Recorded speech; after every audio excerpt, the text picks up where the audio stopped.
उधर पीएम मोदी ने ओलंपिक में जाने वाले खिलाड़ियों से मुलाकात की और इस दौरान कई बेहद रोचक बातें उनकी खिलाड़ियों के साथ हुई। नीरज चोपड़ा से तो उन्होंने चूरमा खाने की बात कही है। नमस्ते भैया, कैसे हो सर? मैं वैसा ही हूँ। तेरा चूरमा अभी तक आया नहीं। चूरमा लेके आएंगे सर इस बार। पिछली बार वो दिल्ली में चीनी वाला चूरमा था, आपको हरियाणा का वही तो। और नहीं, मुझे तेरी बाग के हाथ का चूरमा खाना है। पक्का सर। पीएम मोदी ने नीरज चोपड़ा से कहा, तुम्हारे घर का चूरमा कहाँ है? मैं तुम्हारी माँ के हाथ का चूरमा खाना चाहता हूँ। और फिर सभी खिलाड़ी मुस्कुराने लगे। प्रधानमंत्री मोदी पेरिस ओलंपिक के लिए रवाना होने वाले खिलाड़ियों के भारतीय दल से मिले। उन्होंने भारतीय खिलाड़ियों को शुभकामनाएं दी। आप भारत का नाम रोशन करके आएंगे। जो पहली बार जा रहे हैं, जिनको ओलंपिक में जाने का पहला मौका मिल रहा है, ऐसे कौन कौन है?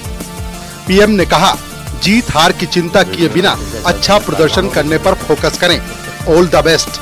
पेरिस ओलंपिक गेम्स 26 जुलाई से शुरू हो रहे हैं। उनके मन में क्या चल रहा है, मैं जरा सुनना चाहूंगा। आप क्या सोच रहे हैं? आप में से कोई भी बताए। I am very excited to go because Olympics में जाने का सपना तो स्टार्टिंग से ही था मेरा, जब से स्पोर्ट्स स्टार्ट किया है मैंने। ज्यादातर खिलाड़ियों ने पीएम मोदी से सीधे मुलाकात की।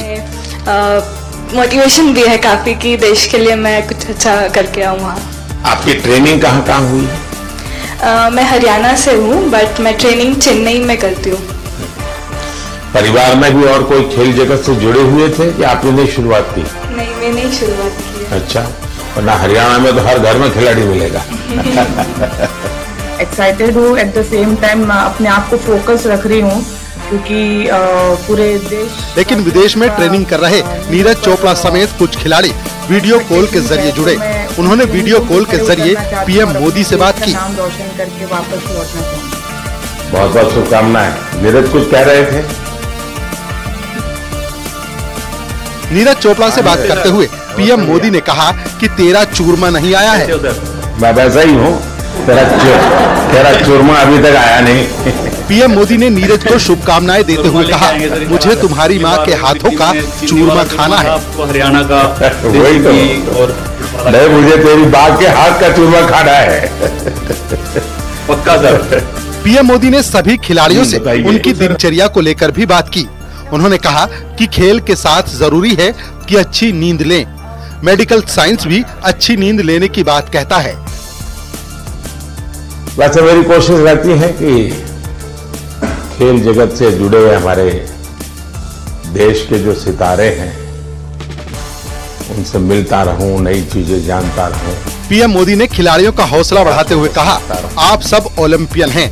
ओलंपिक में हिस्सा लेना ही बड़ी बात है। पदक आए तो अच्छी बात, नहीं आए तो भी परेशान मत होइएगा। बस अपना सर्वश्रेष्ठ प्रदर्शन करिए। हम खेलने के लिए जा रहे हैं, हम अपना बेस्ट परफॉर्मेंस के लिए जा रहे हैं, लेकिन ओलंपिक सीखने का भी बहुत बड़ा मैदान होता है। अब तो एक तो मैं अपना खेल खेलूं और टेलीफोन करके सबको बताता रहूं, देखिए आज ऐसा रहा वैसा रहा। दूसरे होते हैं बाकी हर खेल देखने जाते हैं, फलाना देश कैसे खेल रहा है, टिकना देश कैसे खेल रहा है। से पैसे लेकर दिखाते और वो गलत तरीके से जो भी इनके गेम्स खेले जाते हैं और उनको फर्जी सर्टिफिकेट मिलते हैं। इन्होंने अपनी जालसाजी छुपाने के लिए वर्ष 2016 से 20 तक का रिकॉर्ड जलाना बता दिया। एक तरफ तो उन्होंने जलाना बताया और उसके बाद लगातार जो परीक्षाएं हो रही है जिसमें इनकी डिग्री लेकर कैंडिडेट्स जा रहे हैं, उसको ये ट्रू या फॉल्स में वेरिफिकेशन का रिप्लाई भी उस संबंधित डिपार्टमेंट को कर रहे थे। तो जब एक बार रिकॉर्ड जल चुका, प्रश्न ये था कि भाई इनके पास कौन सा रिकॉर्ड है। जब ये खुद ही कह रहे कि रिकॉर्ड जल गया, उसके बाद ये वेरिफिकेशन कहां से करें। इसके साथ एक और विसंगति ये थी कि भाई इनको एमएससी या बीएससी एग्रीकल्चर करने की मान्यता इनके एक्ट में है ही नहीं। उसके बावजूद भी इन्होंने कोर्स चलाया, डिग्रियां बांटी और वो डिग्री लेकर आज की डेट में कुछ कैंडिडेट जो हैं वो राजस्थान सरकार में विभिन्न विभागों में नौकरी कर रहे हैं। इस संबंध में जब ये विसंगतियां सामने आई शिक्षा निदेशालय के साथ हमारी मीटिंग हुई और हमने उन्हें भी नोट कराया है और उन्होंने पुनः वेरिफिकेशन की प्रक्रिया इस संबंध में शुरू कर दी है। इस जोगेंद्र सिंह द्वारा 12 जिले में एक और यूनिवर्सिटी ये बनाने की फिराक में अभी है। यूनिवर्सिटी का कैंपस बन गया है, मान्यता अभी सरकार के पास इसकी पेंडिंग है। जो भी इन्होंने डिग्रियां आज तक जारी की है वो न केवल राजस्थान में बल्कि भारत के दूसरे अन्य राज्यों में, स्पेशली नॉर्थ इंडियन स्टेट्स में काफी बड़ी संख्या में इनकी डिग्री लेकर लोगों ने नौकरी पाई है और आज की डेट में नौकरी कर रहे हैं। एक और विसंगति इसमें सामने ये आई है कि जब हमने इनका रिकॉर्ड देखा कि कितने टीचर्स एम्प्लॉयड है, तो जो सैलरी अकाउंट है वो मुश्किल से इसमें 27 या 28 लोगों का सैलरी अकाउंट है, जिनमें से 8 या 10 नॉन टीचिंग स्टाफ है। तो अगर हम सभी को टीचर एज्यूम भी करते हैं तो 20 टीचर में और ये कोर्सेज चला रहे हैं लगभग 17-18। तो ऐसी कई विसंगतियां सामने है, जिससे प्रथम दृष्टिया ये है कि एक पूरी तरीके से फर्जीवाड़ा और ग्राहक अपने दलालों के साथ मिलकर एक डिग्री बेचने का काम ये यूनिवर्सिटी करती आ रही है। जोगेंद्र सिंह के विरुद्ध इससे पहले भी 4 मुकदमे पंजीबद्ध हैं, जिसमें 2 में ये अरेस्ट हो चुका है। हमारे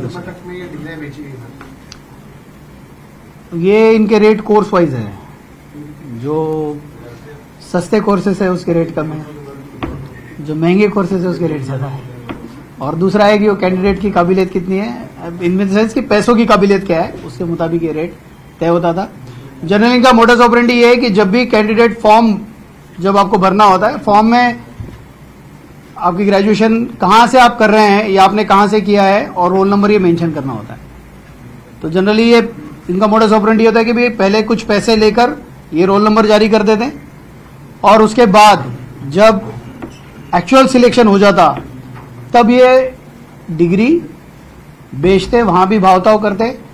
जो कैंडिडेट इनको पैसे नहीं देता उसके वेरिफिकेशन ये मना कर देते हैं।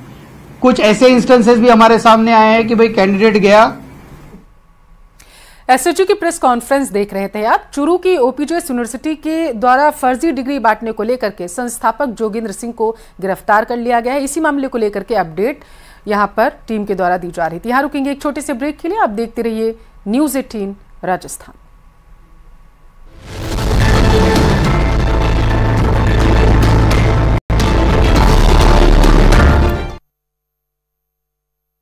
चार जून को चुनाव नतीजों के दौरान भी किया गया था, जिसके बाद से ही उनके